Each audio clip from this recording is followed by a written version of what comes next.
know why. Why? You know why. Tell the jury why. You know why.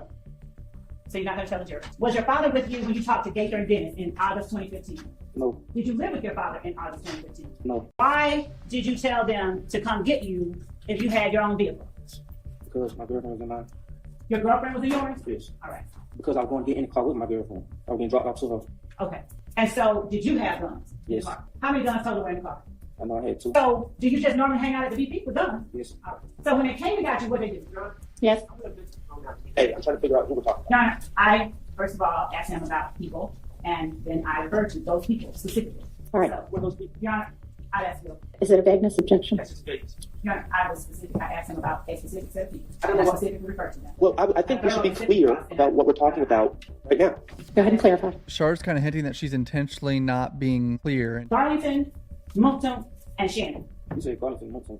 You didn't hear me say? Yes. Let's take a They was break. to Hang on. Let's just take our mid-afternoon break right now. What just happened was completely dishonest, disingenuous, misleading, and gross. And you I objected. objected, and I wouldn't have even thought about anyone doing this other than the fact that I've seen the prior behavior throughout this trial of this type of nonsense, where we try to trick a witness into think we're saying they, meaning three people, and then try to convince the jury that we're somehow including my client Shannon when it's clear that the witness is not following. That's what we're talking about, and it's disgusting. And I don't know how we cure it, but I'm going to move for a mistrial. I think it was completely intentional. Obviously, it was calculated. Obviously, when I asked for clarification, I would think anyone seeking the truth gladly clarify. I'm seeking the truth. I would gladly clarify. No, it's sheepish grin, and then All right, I understand your objection. He is pissed. So basically, she kind of asked a shady question and tried to include Shannon in it. I think one thing that, no, you need to listen. I think that one thing that needs to happen is when an objection is made and you're given an opportunity to respond and I make a ruling, even if that ruling is, please clarify,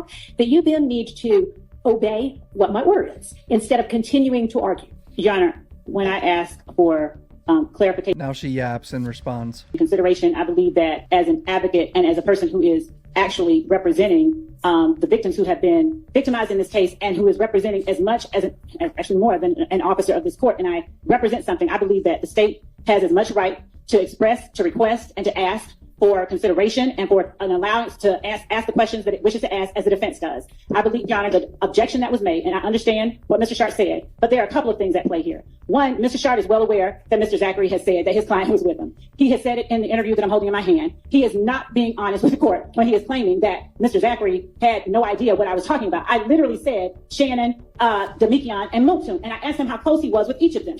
Right, and then we went from that to his girlfriend, and then it was not unreasonable.